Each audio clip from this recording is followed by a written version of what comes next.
독후감 심사를 했습니다. 근데 예심 때부터 느꼈던 거지만 작년보다 더 수준이 높았어요.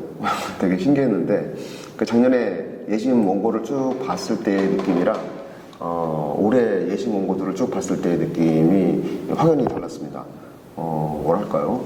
그 판에 박힌 듯한 원고, 형식 이런 것들을 탈피한 원고들이 여럿 있었고, 그 독서 감상문이라는 거는 자신의 감상을 담는 거죠. 결국에는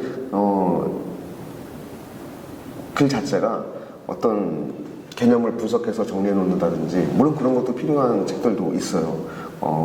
하지만 독후감은 어쨌든 그 에세이와 흡사한 자기 고백 이런 것들이 함께 곁들여질 때 좀 더 좋은 작품으로 인식이 되는 경향이 있는 것 같습니다.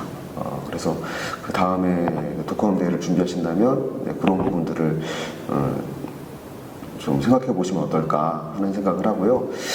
그리고 글을 쓰는 모든 분들께 글을 쓴다는 거는 결국 자기 자신의 마음과 생각을 가다듬는 일인 것 같아요. 쓰면서 자기 자신이 무엇을 생각하고 있는지, 자기 자신의 결정이 어떻게 되어야 하는지, 어떤 선택을 해야 하는지를 정의하게 되는 거죠.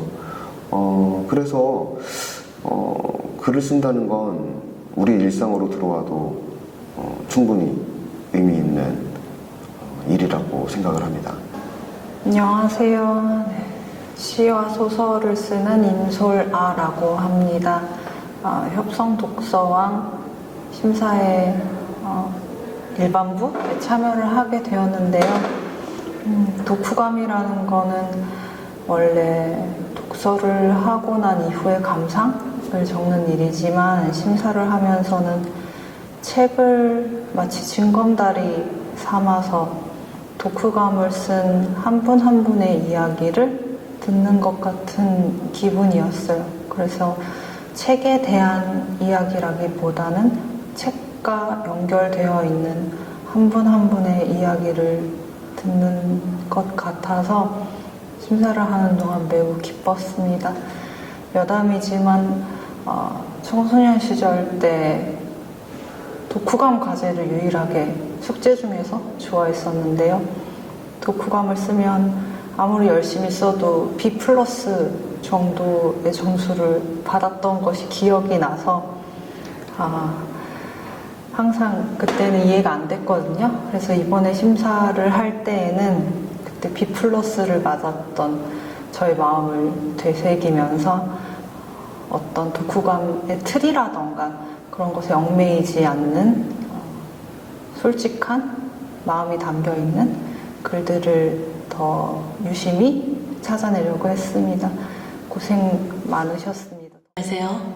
박경희입니다. 협성 독후감 대회 심사를 맡을 때마다 느끼는 건데요.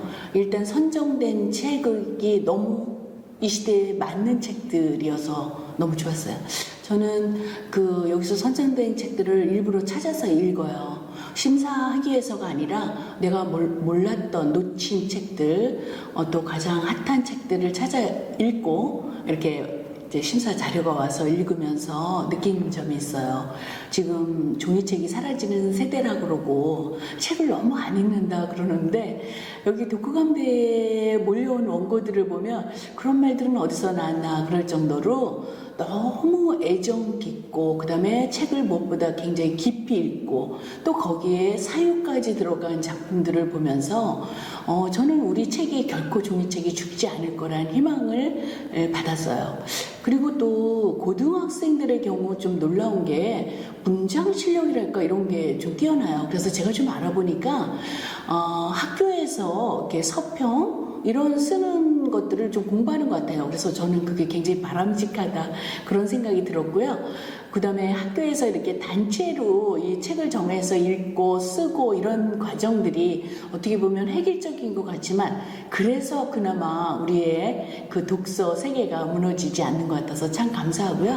해마다 저는 정말 기대하는 마음으로 그 협성에서 올해는 어떤 책이 선정될까, 또 나의 지적 항아리를 채워줄 책은 뭘까 이런 생각으로 기다리고 있고요. 또 여러분의 작품을 면밀히 보았습니다. 어떤 대회라는 건, 공모전이라는 건 누군가 떨어지면 억울하다 이런 생각이 들지 않아야 되잖아요. 그래서 우리도 아주 꼼꼼하게 애정을 갖고 잘 읽었습니다. 이번에 협성독서왕 심사를 보게 됐는데요. 심사를 하면서 가장 흥미롭게 읽고 그리고 중점을 뒀던 건 책과 내가 지금 있는 위치, 나의 일상, 내가 겪었던 사건들이 잘 엮여져 있는가, 그리고 책의 내용과 내가 경험한 일들을 고르게 잘 썼는가를 좀 중점적으로 봤던 것 같습니다. 그래서 내가 있는 바로 그 위치에서부터 성찰을 하게 되는 글들에 더 많이 여러 번 읽게 되고 힘을 실어주게 됐던 것 같습니다. 참여한 모든 분들 고생하셨습니다. 이번에 협성 독서왕에 참여한 여러 어린이 청소년분들의 글들을 읽을 좋은 기회를 가지게 되었는데요. 여러분들이 정말 좋은 책들을 읽은 만큼 아름답고 감동적이고 또 때로는 굉장히 날카롭게 사람들의 마음을 찌르기도 하는, 또 정신을 깨어나게 하는 좋은 글들을 많이 쓴 것을 보았습니다.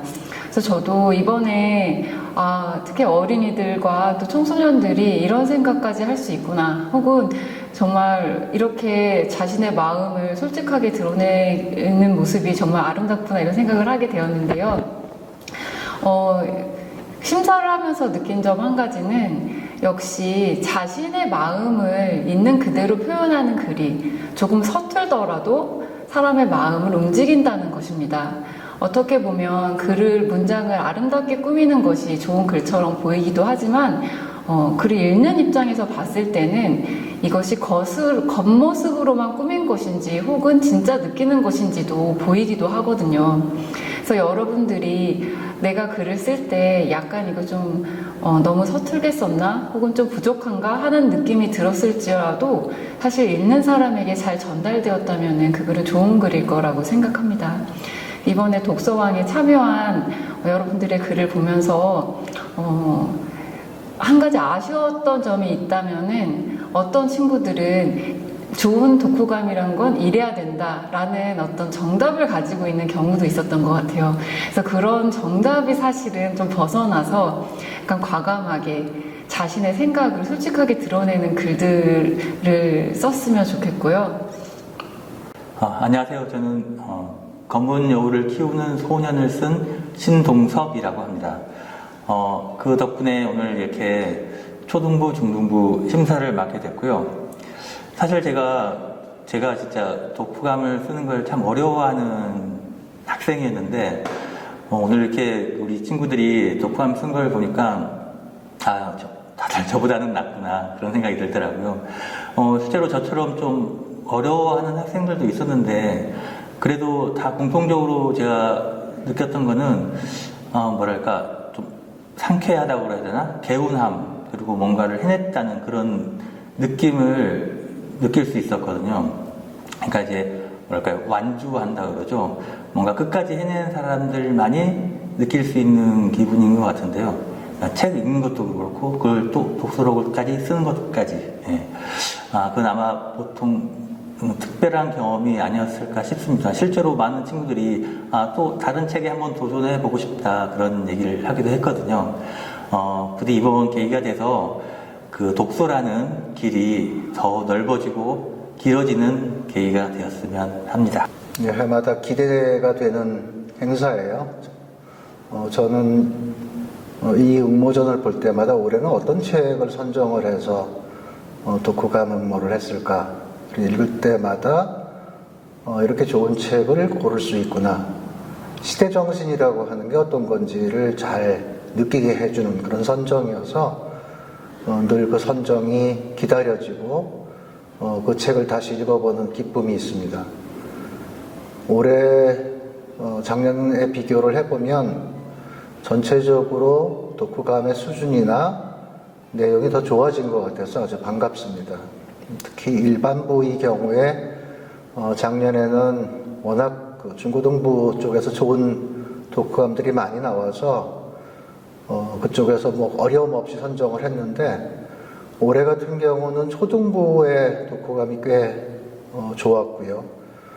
사실은 대상을 겨루는데 박빙의 결과를 초래할 만큼 그래서 점차적으로 수준도 높아지고 범위도 확대되는 것을 목격해서 심사를 하면서 매우 즐거웠습니다. 올해도 심사를 하는 것은 늘 괴롭고 힘들지만 그래도 좋은 독후감을 뽑을 수 있어서 즐거웠고 영광이었습니다. 안녕하세요. 김혜진입니다.